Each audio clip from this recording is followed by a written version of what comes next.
कि के बहिना चले एक दिन भागलपुर नगरिया गुरु के दुआरिया।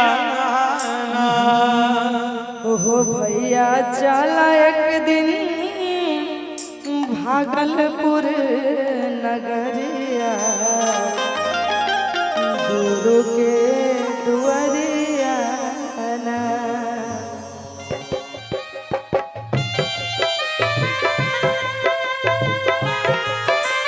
क्या बात है, बोल दो सतगुरु महाराज की।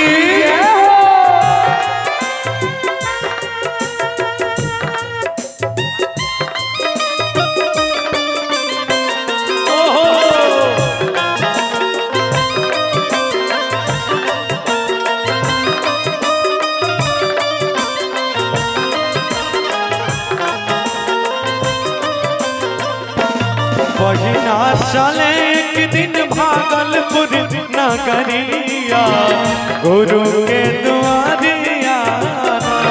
बहिना चले एक दिन भागलपुर नगरिया गुरु के दुआरिया। भैया चला एक दिन भागलपुर नगरिया गुरु के दुआरिया ना।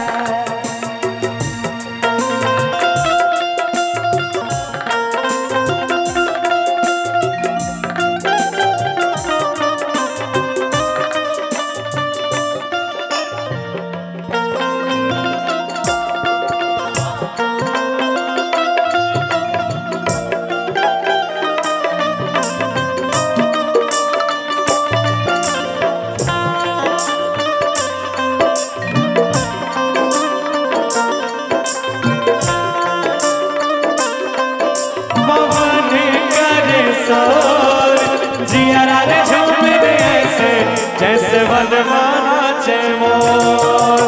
ओ सावन का महीना पवन करे सोर। जियारा रे झूम रे ऐसे जैसे वनमाला चे मोर।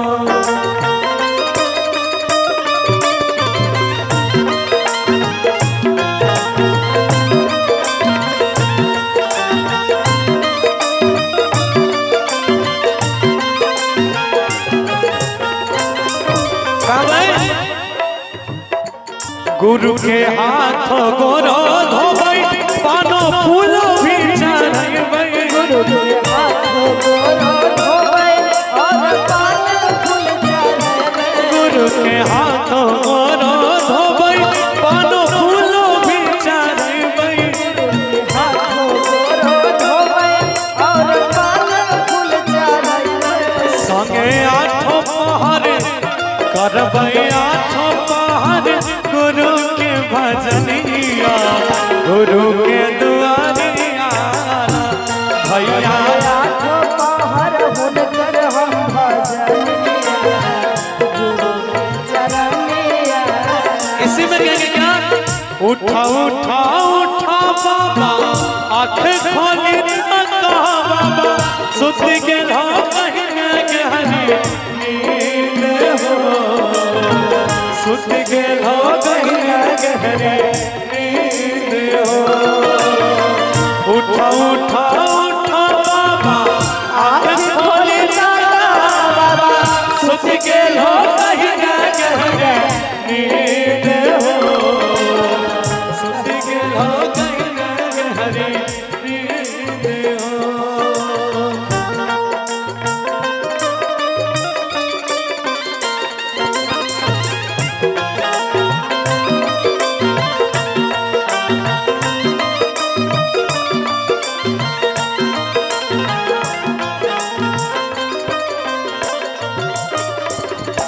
गुरु के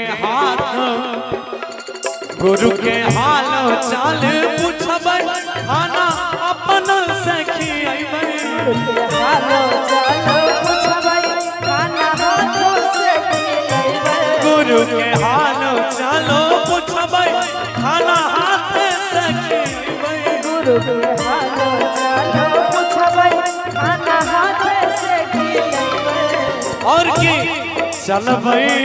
चलबई संगे गंगा मैया के डगरिया गुरु के जरनिया बहिना चला एक दिन भागलपुर नगरिया गुरु के दुआरिया बहिना चले एक दिन भागलपुर नगरिया गुरु के दुआरिया बहिना चला एक दिन भागलपुर नगरिया गुरु के दुआरिया बहिना चले एक दिन भागलपुर नगरिया गुरु के दुआरिया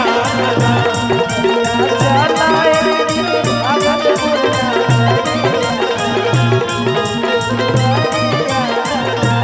बहिना चले एक दिन भागलपुर नगरिया।